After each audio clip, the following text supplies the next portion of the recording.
প্রিয় দর্শক শ্রোতা, আমি এখন আমার লিখিত একটি কবিতা আবৃত্তি করব। কবিতার নাম জাহান্নাম। ও আমাদের রব, আমরা তোমায় ভালোবাসি না। তোমাকে ভালোবাসলে তুমি শুধু ভয় দেখাও। আমরা তোমাকে ভালোবাসলে তুমি আমাদের ভালোবাসা নিয়ে খেলো। নইলে কেন এই সাকার সাইর জাহান্নামের আগুন জ্বালো? বলো বলো, জলদি বলো, ঢালো ঢালো ওই জাহান্নামে পানি ঢালো। তারপর চলো, আমাদের সাথে চলো। এরপর বলো তোমার মহিমার কথা বলো। তোমার আকাশ বাতাস সূর্য গ্রহ তারা, পাহাড় পর্বত ফুল পাখি খাল বিল নদী নালা, তোমার জল তোমার মেঘ বৃষ্টি অশেষ করুণার ধারা। বলো তোমার উর্বর জমিনের কথা বলো, ফসলের কথা বলো, তোমার জ্ঞান তোমার ক্ষমতার কথা বলো।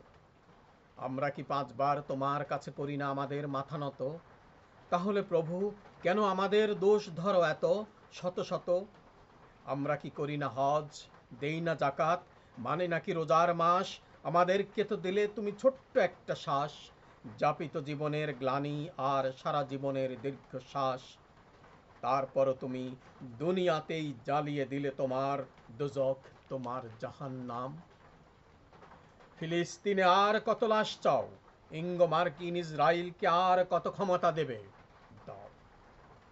আর কত মিনার থেকে বন্ধ হবে আজান, আর কত মসজিদ ভেঙে হবে মন্দির, রোহিঙ্গারা আর কত ক্ষত বিক্ষত হবে, নাফ নদীতে ভাসবে আর কত কালেমার লাশ। সোমালিয়ার মৃত্যু পথযাত্রী শিশুর পিছে অপেক্ষায় থাকবে আর কত হিংস্র শকুন, আর কত বাড়বে জালিমের অত্যাচার। জবাব দাও হে প্রভু, জবাব দাও এইবার। দয়া করো, ক্ষমা করো হে প্রভু, আমরা শতবার তোমার নাম জপি, তুমি শুধু একবার নাও আমাদের নাম।